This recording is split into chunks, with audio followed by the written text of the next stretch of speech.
and gentlemen, welcome back to the Fabulous 95. And today, we are going to be taking a look at J.D. McPillar. Now, he is not a new car for 2021, which I remember he was in a very hard to find 4-pack, I believe. But he is one of the cooler cars. The color scheme's really nice. You see, J.D. McPillar. The metal. I don't get why they had to put metal on here. Now, like I said in my H.J. Haas video, this is where Mattel, well, this is not really where they started, but this is where they kept being lazy. The Fillmore, yeah, I guess he was in the Cars 3 movie, but he was more prominently in Cars 1. You never see this helicopter in Cars 3, only in Cars 1. Everybody else is fine. Anyway, if you're new to the channel, like, subscribe, because Smash Bros. Saga 8 is coming out here soon. And let's get into the unboxing.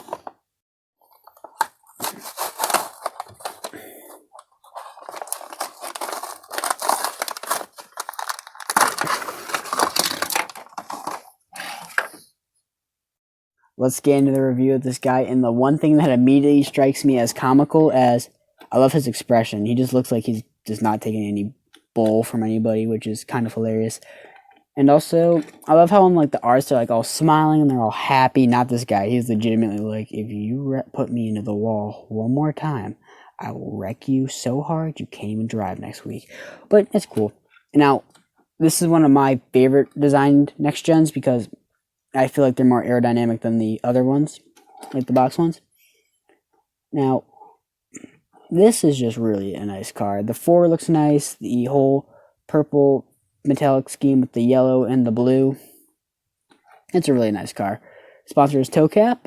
The blue splitter looks really nice. And that's really all I gotta say about this diecast. So, well, thanks for watching. Please like and subscribe to the channel. If you have not already, leave a comment. Hit that like button. I already said like once. Hit the notification bell if you have not, because, you know, Smash Bros. Saga. You don't want to miss that. Hopefully. And like I said, soon the Racing Red Jackson Storm will be unboxed, and we'll have a bunch of Blue Desert cars for Throwback Thursdays, which isn't really that big of a surprise, but they need to be done. But I'll see you guys next time.